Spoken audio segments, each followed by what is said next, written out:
Jesus, the only one who could ever save.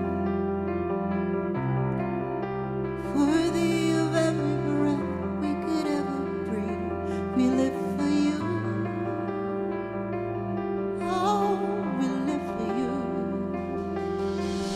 Holy, there is no one like you. There is none beside you. Open up my eyes in wonder and show who you are, and fill me with your heart and lead me in your love to those around me.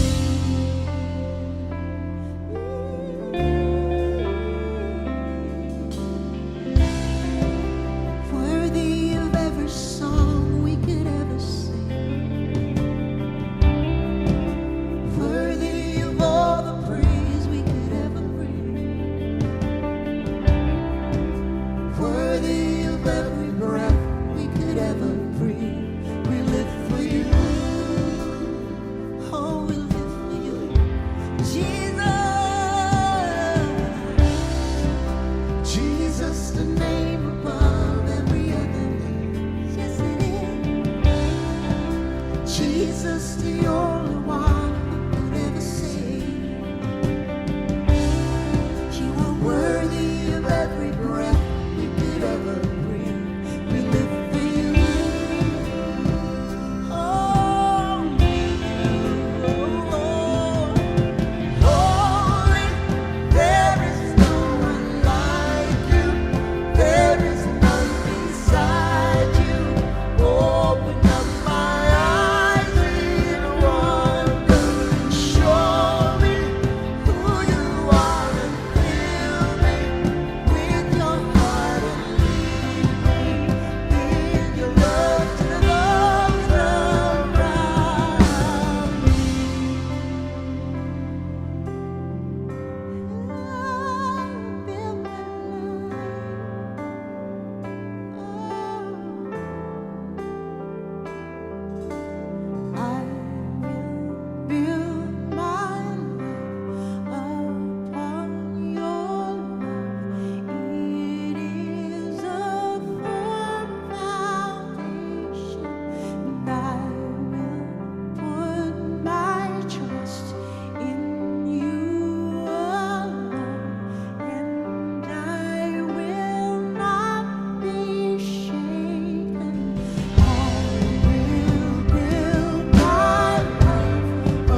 Sing it.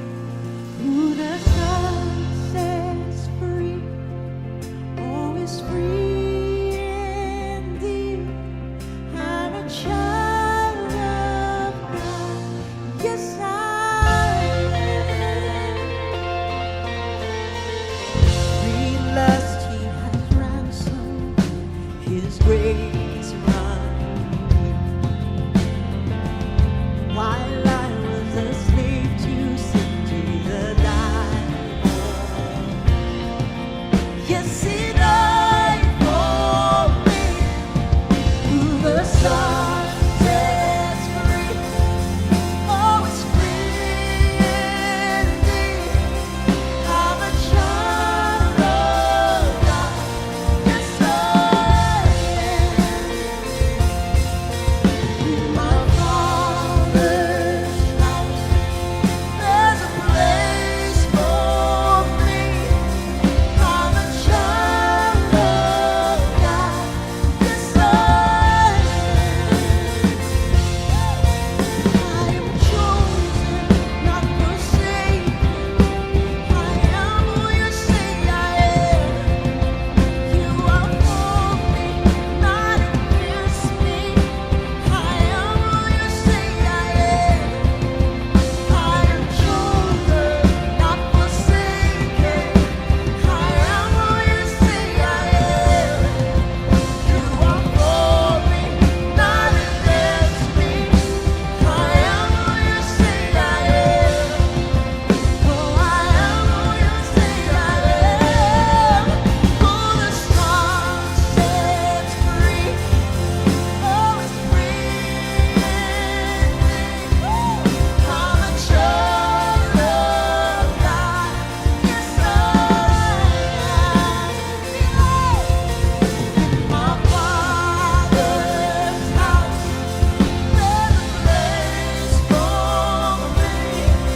I'm a child of God.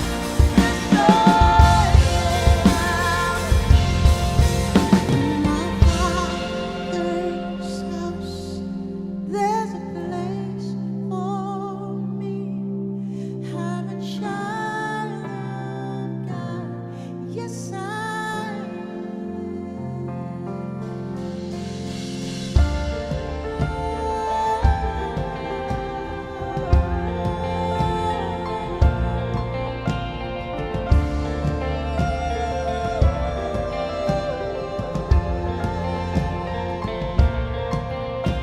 am chosen, not forsaken. I am who you say I am.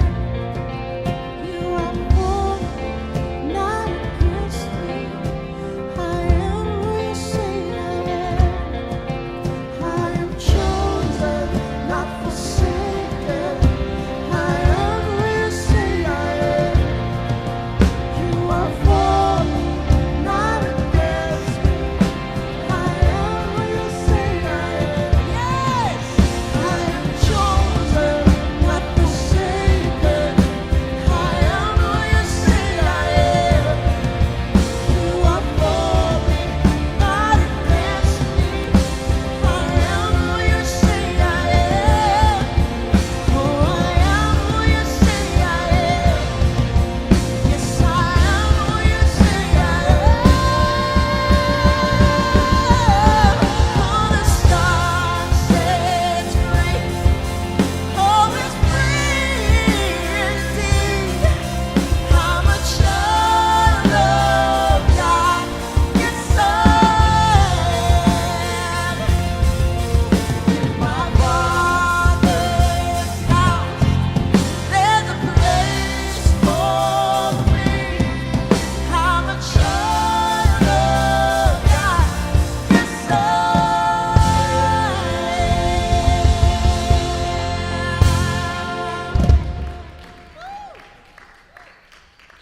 Oh, welcome everyone. It's so good to see you.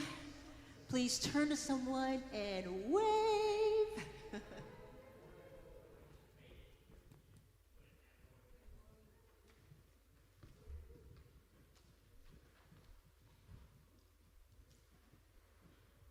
Good morning, everybody. great to see you. My name is Gabe Hollis. I'm the Student Ministries Director here at Hope. And I'm Emily. I'm the Director of Engagement here at Hope. Welcome to everybody here in person. Long time no see. It's good to see you. And for those of you joining us online, thanks for being here with us. Love to see you here in person soon.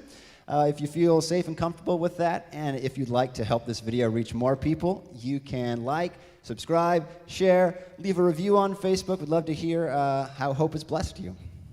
Yeah, and if this is your first time here in person, we're so glad that you're here. We actually have a gift for you that you can pick up at the information center outside on your way out of the service. So yeah, welcome. We're really glad that you're here. And if you haven't done it yet, we'd love it if you would download the Hope app. Yes, there's a ton of stuff you can do on the app, and you can find that at hopesb.com/app. Yeah, it's got a lot of really cool features. You can listen to sermons from different Sundays and some cool stuff for you to explore and enjoy. Yep, you can also fill out a connection card in the app. You can leave a comment on there, questions, and prayer requests. We would love to pray for you, so be sure to fill that out. And we're really excited to share with you that we have a brand new, entirely new online giving platform. Don't worry, it's not confusing, really easy to use, and it will allow you to give to Hope on the app and online. Yes, and here's a quick video explaining how it works on the app. You'll see the new giving icon in the bottom right-hand corner of the app. Click on that icon and it'll take you to the giving page. Enter the dollar amount that you would like to give,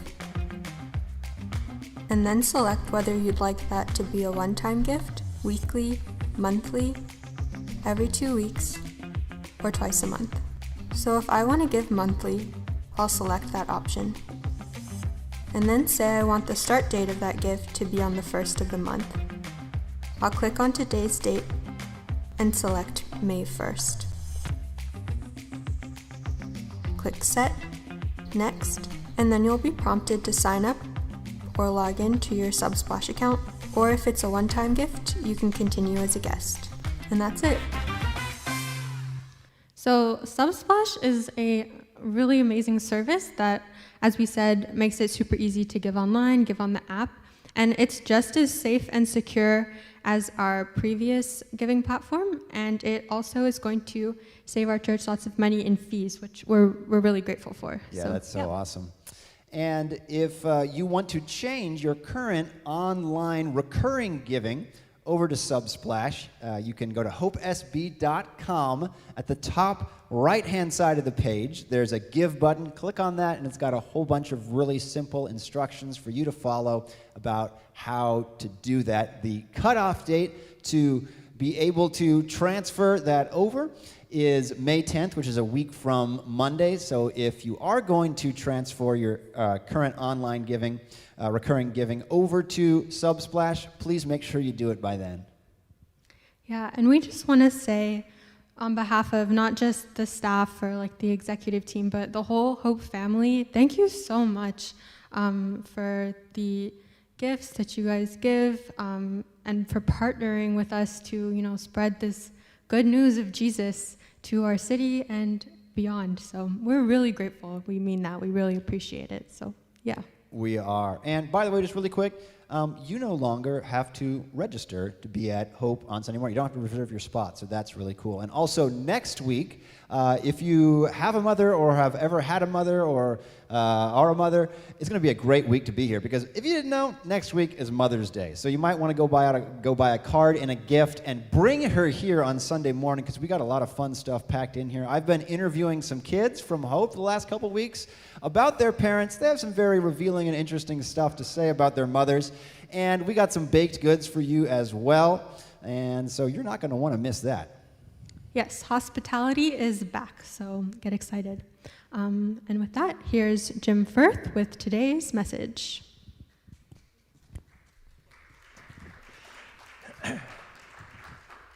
Good morning, everybody. Good morning to all of you watching at home and all of you present here. You know, one of the things that makes living in California so exciting and adventurous is the possibility of an earthquake happening at any moment. Knock on wood.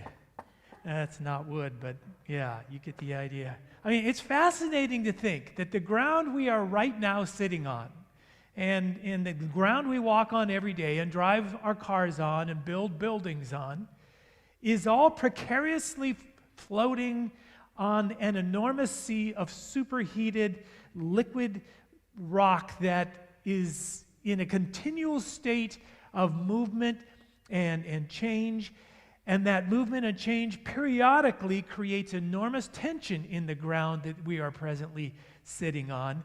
And when that tension is suddenly released, we experience an earthquake.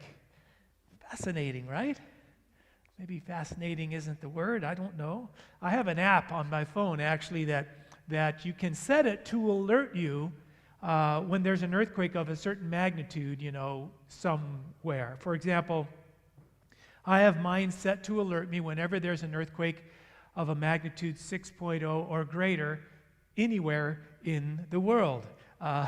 And you would be amazed at how often I receive alerts of a magnitude 6.0 or greater. The Philippines, routinely having 6.0 earthquakes. Of course, they are not in any place of where there's a high population, which is a good thing on their part. They're not building where they have frequent 6.0 earthquakes. But several other places along the Pacific Rim in the southern hemisphere that routinely have large earthquakes. As scary as it is to live in a place where there are lots of earthquakes, most of us know it's even scarier to live in such a place when there are not lots of earthquakes, because, if there haven't been any earthquakes in a while, that means the tension and pressure is building. And the longer that tension and pressure builds, the more likely or the greater the possibility of a much larger earthquake. You'll all be happy to know that here in Santa Barbara we have relatively small earthquakes several times a month, most measuring less than 2 on the Richter scale. In fact, here's a chart of the most recent earthquakes in our area, in Santa Barbara and the surrounding area. April 17th, most recent one, 1.8 in Montecito. The day before that, April 16th, there were 3 in one day, a 1.7, a 1.4, and a 1.5, all in Montecito. There was a 1.9 on April 2nd. There were 2 in March, there were 3 in February, there were 2 in January, all 2.0 or less on the Richter scale. So lots of activity, which they say is not a bad thing. And that's just our area. All over California, there are literally dozens of earthquakes every single day. The probability of an earthquake, if you look at this stat in the upper right-hand corner here, the probability of a 5.0 earthquake within the next 50 years, 86.54%. So how many of you live in continual fear of earthquakes? Anybody? You go, well, I do now. I mean, most of us, we've been around long enough to have experienced a few decent earthquakes, and while they're a little scary while they're happening, we know that it'll be okay. But you say, sometimes it turns out not to be okay. I mean, the potential they carry is enormous. They can and have destroyed entire cities and killed countless numbers of people. So even though most earthquakes are relatively mild, knowing their destructive potential can make you a little uneasy, especially if you think about that a lot. When you first start to feel an earthquake, you don't know if it's going to be a big one or not, right? It's enough to make some people actually move to another state. Maybe the one where there are hurricanes and tornadoes or some other natural disaster threat, plagues of locusts, I don't know. But I love this verse. It's been one of my theme verses for the past couple years. The earth with all its people may shake, but I am the one who holds it steady. The earth with all its people may shake, but I am the one who holds it steady. Now, not many of us have spent a lot of time worrying about earthquakes over the past several years, I'm guessing. But probably a good number of us have spent quite a bit of time worrying about other kinds of shaking. Political shaking, social shaking, cultural shaking. We've felt the tremors, and while the tremors so far have yet to destroy most of us, we see in the shaking its enormous destructive potential. We see how we are on precarious ground, ground that is continually shifting and moving. And we can look back in history and see the kind of horrific destruction such shaking has wreaked in the past. Not everybody always survived the shaking historically. There has been massive destruction, huge suffering, enormous loss. And many people fear that is currently our trajectory. Things are shaking. It doesn't look like it's going to stop anytime soon. In fact, it looks like it's going to get worse and that we could be in for a big one, right? So let me break this down. Let me break our options down into two basic choices. Pretty much every option you can think of will fall under one of these two choices, and by now you should be very familiar with these two choices. We've been talking about them a lot, and hopefully you're beginning to get that this really is what God is calling for every one of us to do. This is choosing life over death. This is the way to be transformed by the renewing of your mind. This is what renewing your mind looks like, how it happens. So, in light of the current shaking in the world, what are the two choices? One, you can root your thoughts and attitudes in fear, or two, you can root your thoughts and attitudes in love. And God is love. So the choice is to root your thoughts and attitudes in God, in the one who holds the world steady. And who has told us over and over to not be afraid, to be of good courage, to rejoice always, to live in his peace, and to let his peace rule our hearts and minds. Now, you can make the case that there's a third option, and that would be just to ignore it all and not to think about the possibility of anything bad happening ever. Just choose to remain blissfully ignorant. But I'm going to suggest that actually falls under the fear choice. Because in effect, you're living in denial. And when we live in denial, we are afraid of facing reality. So that winds up having the same effect as choosing the fear, choosing to root your mind in fear. See, God is not asking you to not face reality. He's asking you to face reality with an attitude and a mind of love and faith and courage. So your two basic options are root your thoughts in fear, which, is choosing to think, hey, I'm on my own here. We're on our own. Whatever we may have to face, we have to face it alone. We may be able to ignore the shaking for a while, but when it gets to where you can't ignore it anymore, well, you're on your own. Or root your thoughts in God, the one who sees the world shaking, who knows the world shakes and often even allows the earth to rattle and shake, but who ultimately holds it steady and holds you in the palm of his hand. Now, I shouldn't have to point this out, but nobody but God can hold the world steady. We all get that, right? Holding the world steady in the midst of all its shaking is something that only God can do. No political party can hold the world steady, despite claims to the contrary.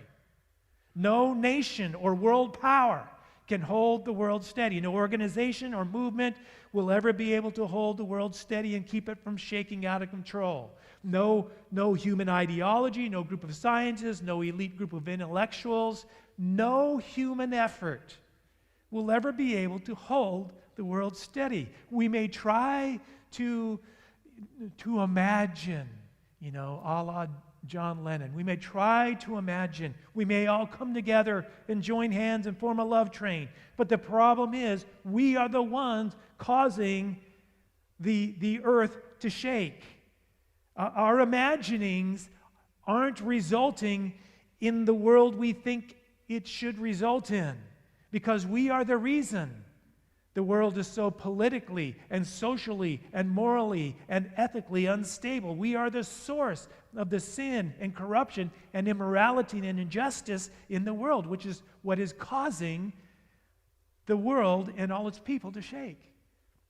Last week we looked at a verse that said, there is a way that seems to be right, but in the end it leads to death. There is a way that seems to be right, but in the end it leads to death. There is a way that seems to be right, but is the wrong way.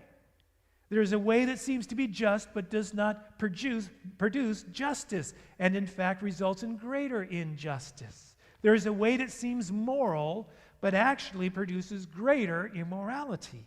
And one of my insights from last week was that maybe my desire to incinerate and obliterate all the people who disagree with me on political, social, and theological issues, maybe that way in me is not the right way, though it so often seems right to me at the moment.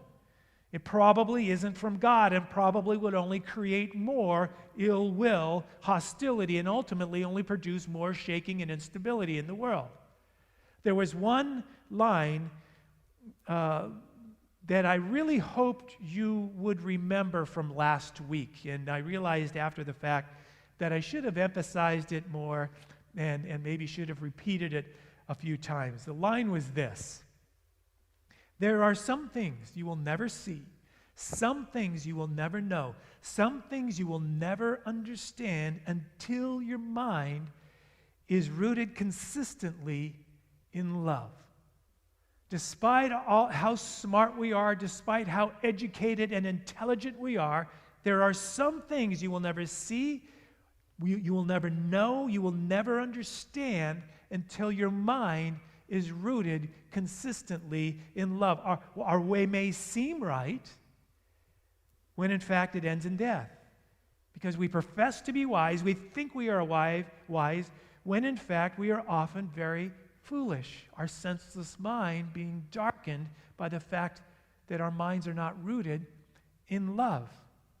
There are some things you will never see or know or understand. Your way will seem right to you, it will seem just and moral, but in the end, it results in death until your mind, your thoughts, are rooted consistently in love and not in resentment and fear and hostility, bitterness and rage. In his letter to the Philippians, Paul writes this: "This is my prayer, that your love may abound more and more in knowledge and depth of insight, so that you may be able to discern what is best and may be pure and blameless for the day of Christ, filled with the fruit of righteousness that comes through Jesus Christ to the glory and praise of God." His prayer is that your love may abound in knowledge and insight so that you may have discernment, wisdom, understanding about what is best, what is true, what is right, and what is not right. But here's one of the biggest realities that we have to face and deal with. What you think about most grows. What you fill your mind with most just multiplies, it grows. And to complicate matters, it's perhaps never been more difficult to break out of a cycle of thinking and feeling than it is today. Most of us really do live in what has been termed an echo chamber. We are more prone to tune into whatever affirms what we already think and tune out what is contrary to what we already think, and we have the capability to do so more efficiently than at any other time in history. The way social media works, for example, today is if you are particularly moved by a video you watch, say just for example one that portrays particular acts of injustice, violence, or corruption, you see that and it stirs something deeply in you. It touches a nerve that makes you incensed and outraged by the injustice being carried out in that video. Well, here's how social media works today. You don't even have to hit the like button on that video or share it or anything. The algorithms in most social media platforms, track the fact that you spent X amount of time watching that video. So it's AI, it's artificial intelligence, will send you more similar videos and posts depicting similar things. And now, nowadays, we have security cameras, we have every person, walking the face of the earth today has a phone with a camera in it that is able to instantaneously upload these videos to a drive that can easily be accessed by virtually anyone, anywhere in the world for perpetuity. So you wind up with a continual feed of these videos and images that in turn continually feed your anger and your outrage, which is toxic to your mind. Outrage, fear, anger, exasperation, infuriation, they're all toxic to your mind and your body. As we have discussed earlier in this series, based on the most recent neuroscientific research. And when those thoughts and feelings are reinforced and become embedded in your mind, it decreases your intelligence, like we talked about last week, and it blinds you to reason and logic and common sense. It darkens your mind and results in foolish, senseless thinking. As Paul said, their thinking became senseless. Their foolish minds were filled with darkness. There's some things you will just never see, some things you will never know, some things you will never understand until your mind, your thoughts are rooted consistently in God. And God is love. Some things you'll never see until we genuinely love one another as He has loved us. Some things you will never see or understand until we love our neighbor as we love ourselves, even those neighbors we disagree with.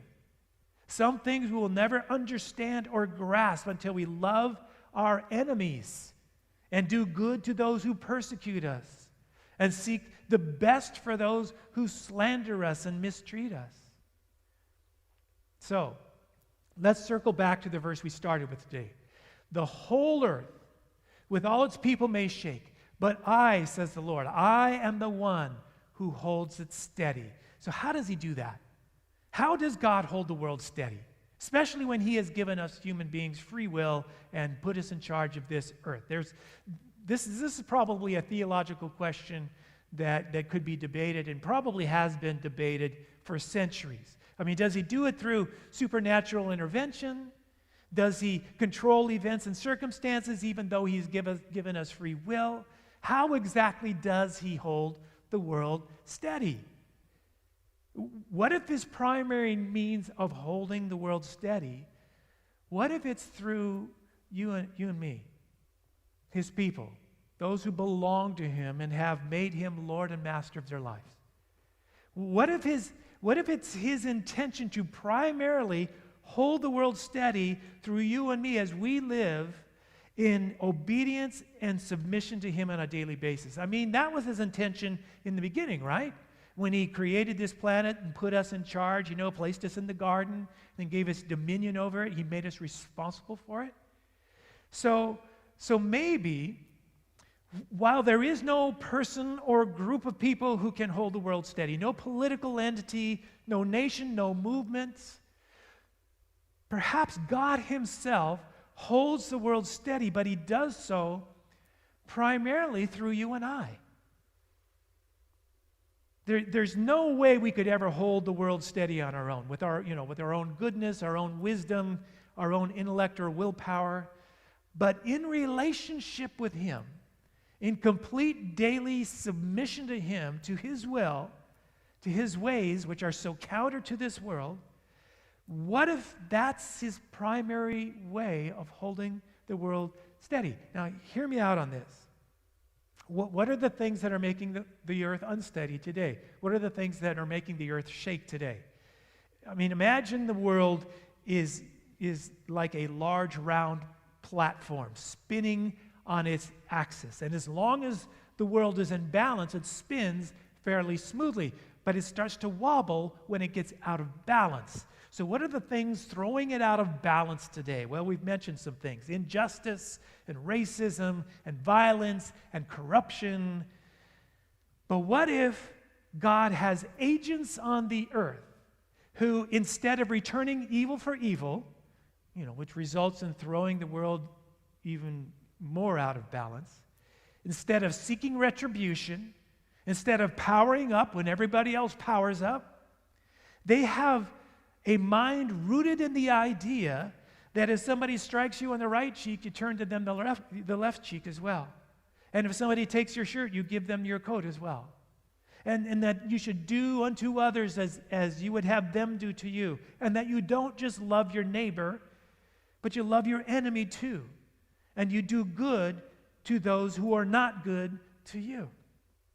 And what if God has agents on earth who not only denounce all forms of racism, but have minds rooted in the reality that in God there is no Jew, nor Greek, nor slave, nor free, nor male, nor female. We are all one of equal dignity and value, and that there is inherent dignity and worth in every human being from conception to the grave, and whose minds are rooted in the idea that you really, really should consider others as better than yourself. Philippians 2. What if God has agents on this earth who not only refuse to compromise in business or in politics or in relationships for personal gain, but they have minds that are rooted in the reality that everyone, every man and woman, will one day stand before God and give an account of their lives for the choices they've made, for the good or bad they have done in this life, 2 Corinthians 5:10 and Romans 4:12. I mean, that would certainly have the effect of countering the imbalance in the world, right? When it seems right to the whole world to respond to violence with more violence, when it seems right to the whole world to respond to injustice with more injustice, to racism with more racism, and hostility with more hostility, that would seem to counter the balance. That would seem to hold the world steady, wouldn't it? But here's another thought. Here's another thought that's kind of down a different vein. What if it's God who is actually behind all the shaking? The author of the letter of the Hebrews in the New Testament writes this. This is from Hebrews 12. He has promised, "Once more I will shake not only the earth but also the heavens." The words "once more" indicate the removing of what can be shaken, that is, created things, so that what cannot be shaken may remain. Therefore, since we are receiving a kingdom that cannot be shaken, we're in a kingdom that cannot be shaken. Let's never forget that. Let us be thankful. And so worship God acceptably with reverence and awe, for our God is a consuming fire. What if God is the one who's actually behind the shaking? But I thought you said that the shaking was due to sin and injustice and corruption. Yeah.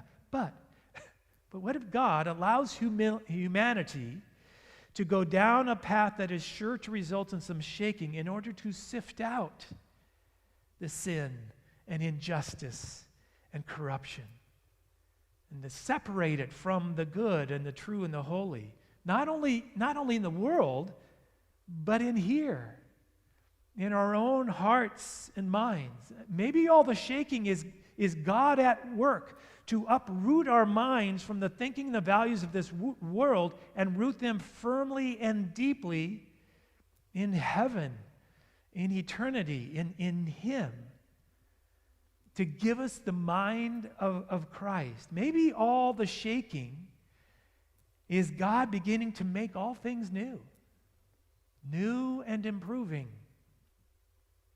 Listen, you and I cannot go from here today and simply resume thinking the way we've always been thinking. Just mindlessly continuing the same habitual patterns of thinking that come to us so naturally by virtue of the fact that we live in this world, and we are educated in this environment, and we do business in this realm, in this environment. that for the most part excludes God and tends to deny his very existence. Because then your way may seem right to you, but it may very well be the way that ends in death. Do not be shaped by this world, Paul says. Instead, be changed within by a new way of thinking. Then you will be able to understand what God wants for you. And you will know what is good and pleasing to him and what is perfect. And again, from his letter to the Philippians, so that your love may abound, that your love may abound more and more, so that you may be able to discern what is best and may be pure and blameless for the day of Christ. The more your mind is rooted in love, the more you will be able to discern, to understand, to see. The less your mind is rooted in love, well, the less you will be able to discern and understand and see. But at the same time, the less aware you will be of your inability to discern and understand and see. Professing to be wise, we become fools. God has called us, his followers, to a new and radical way of thinking. See, we're born into a contaminated world. From the time we are born, we are exposed to and even spoon-fed toxic thinking, fear, hostility, envy, anxiety, selfishness. We're taught thought distortions, distorted thinking, distorted ideologies, distorted values. Our journey then back to paradise, back to heaven, to God, the journey mapped out for us by God must first then be to identify these toxic thought distortions, those thoughts that are rooted in fear. Notice them when they are happening. Recognize them, identify them, and call them out. Thoughts that are rooted in anxiety and fear, thoughts of hostility and rage, thoughts of envy and resentment and bitterness. Become aware of them when they're happening, and then second, to renew our minds to their original God-intended wiring by rooting our thoughts instead in love, in God, choosing to think different thoughts, choosing to have the mind of Christ. I'm going to ask the worship team if you guys would come back up. Jesus had just finished the last meal he would have with his disciples on this earth. They left the room where they shared dinner together, and they walked to a garden on the Mount of Olives, which is just a short distance outside of Jerusalem. Jesus, knowing what was about to unfold, he's praying in the garden. His disciples had fallen asleep, so he's praying alone. And he knew that he was about to be the victim of a horrific injustice at the hands of a corrupt, evil group of people.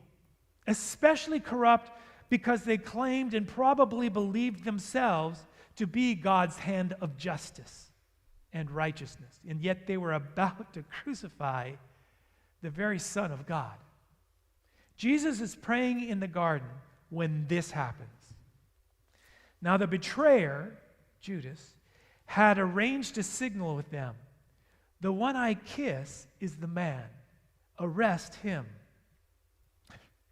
Just think about that. The one I warmly greet and affectionately kiss is the one. Arrest him.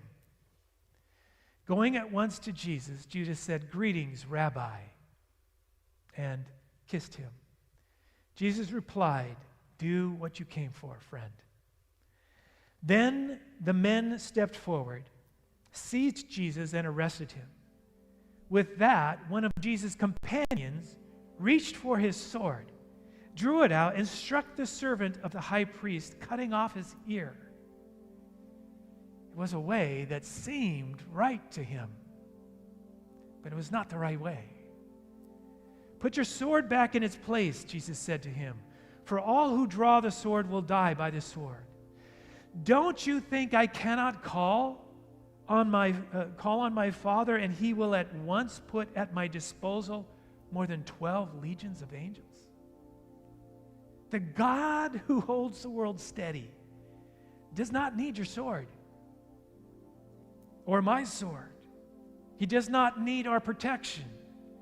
He doesn't call us to battle the way the world battles. Jesus, though he was the most innocent man who ever walked this earth, is arrested as a criminal, and he does not resist arrest. He does not call on his disciples to fight. He does not call for 12 legions of angels, though he easily could have done that. Instead, he willingly submits to death. We're going to take a moment this morning to celebrate communion, which is our custom here at Hope, the first Sunday of every month. So in just a moment, we're going to do that. Lois is going to lead us in a short song, and I'll be back in just a moment to help with that.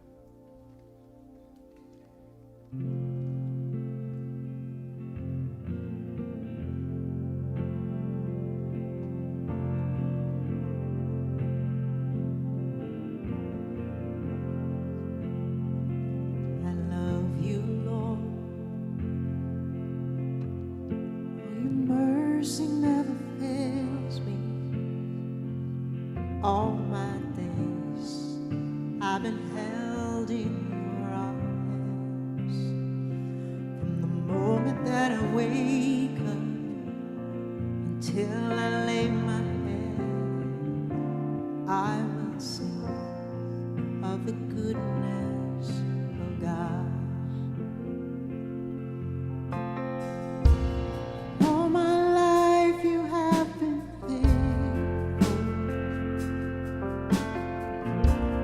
All my life you have been so, so good. Every breath that I am able, I will sing of the goodness of God.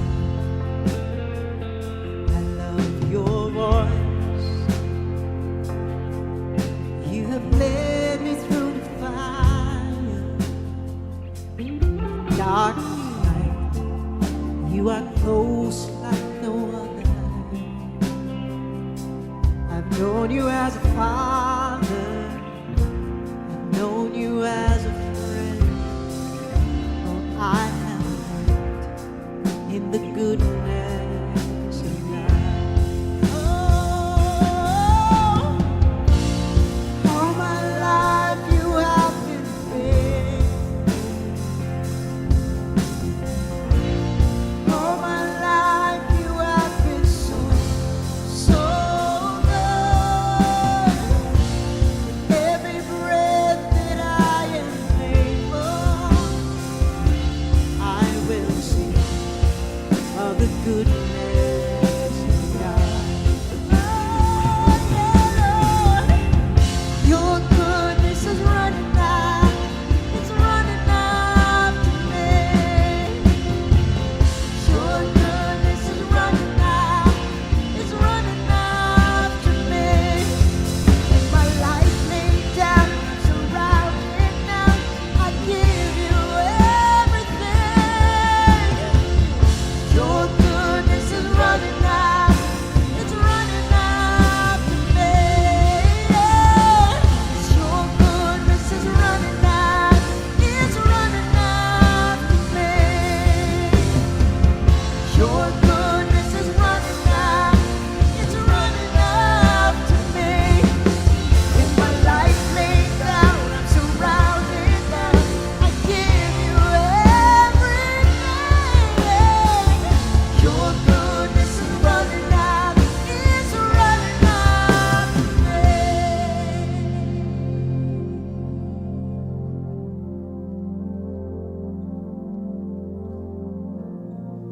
There is a way that seems right to us, but it ends in death. Last week I made the point. There's also, conversely, a way that seemed to end in death, but it actually turned out to bring life. And of course, I was referring to Jesus' death on the cross. And so often we don't want to embrace that way. We have a better way to fix things. We have a better way to resolve this issue, to straighten things out.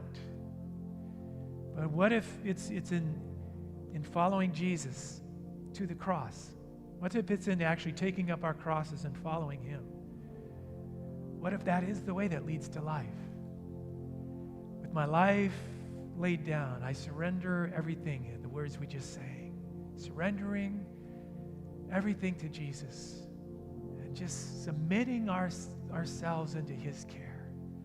Though the world shakes and all its people, God holds it steady, and he holds you steady. And things are going to shake and fall and crumble, but you're not. You're not, because you are a child of God, and he holds you steady. Though everything around you may crumble and fall. Do you believe that? That's why Jesus went to the cross. That's why he laid his life down for you and I, to hold you steady.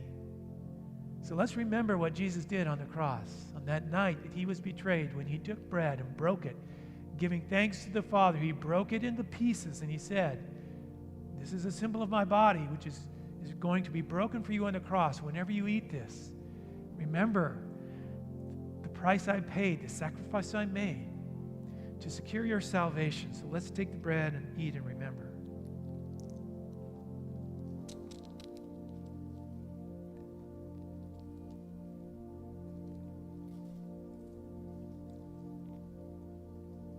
The Bible says that Jesus, in the same way, he took a cup filled with wine.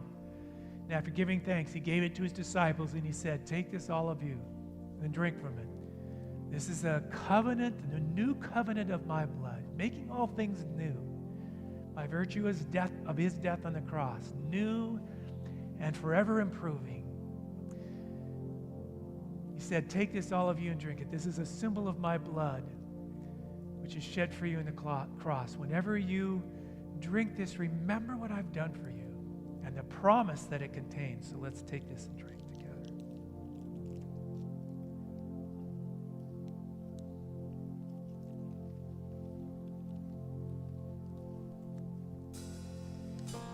So all my life you have been faithful.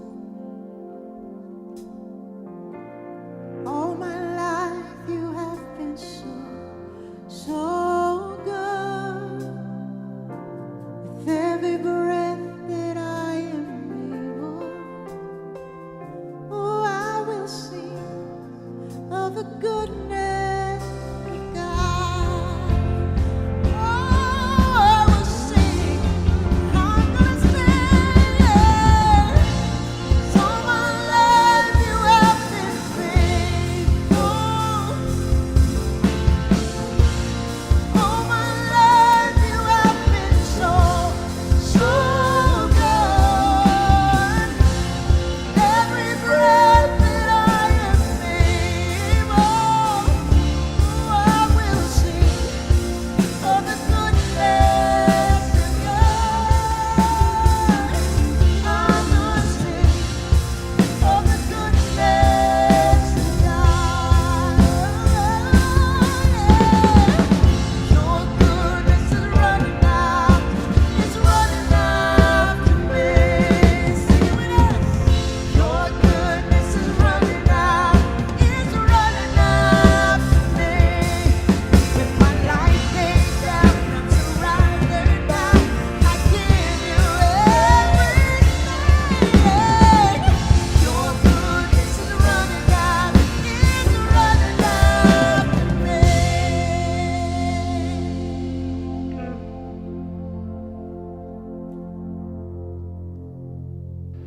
What a powerful God we serve. What an incredible gift he's given us through his death and resurrection. And what incredible wisdom he's shared with us through Jim's message and the power of the thoughts that we have. What an incredible thing for us to take advantage of. Man, I can't wait to put that into practice this week. We want as many people as possible to experience the blessings that we experience here week after week, that we experience because many other people at Hope have given and donated. And the way you can do that for other people is to give online at hopesb.com/give, hopesb.com/give. And also on your way out the door, if you prefer to give in person, there's a place you'll see where you can drop a donation there as well. Well, we're going to close the service with one final song. So once again, here's the band. Let's rock out.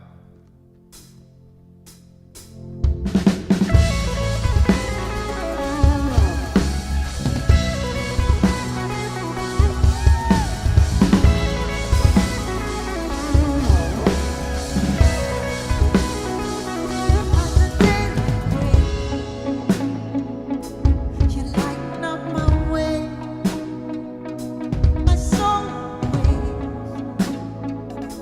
to give you all the praise. Oh, I will trust in you. I will keep praising you through the night. Put my hope in you. You are the one who gives me life. You are the way. Jesus, you're the only way. Doesn't matter what they say to me, I believe in you. And so I pray, Jesus, I will give you praise. Doesn't matter what may come at me, I believe in you. That's right.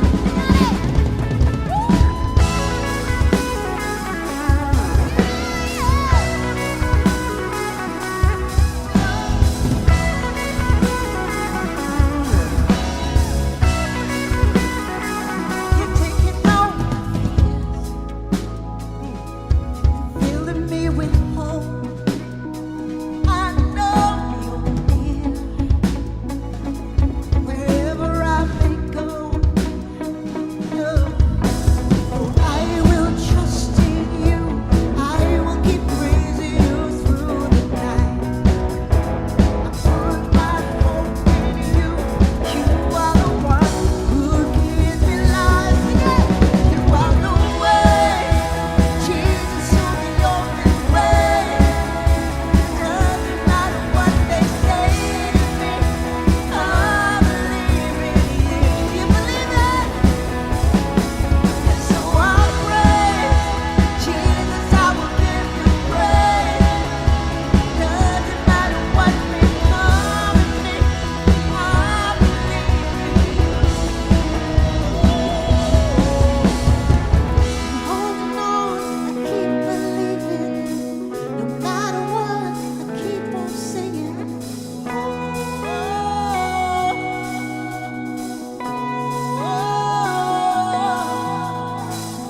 Every chain you are breaking, so my heart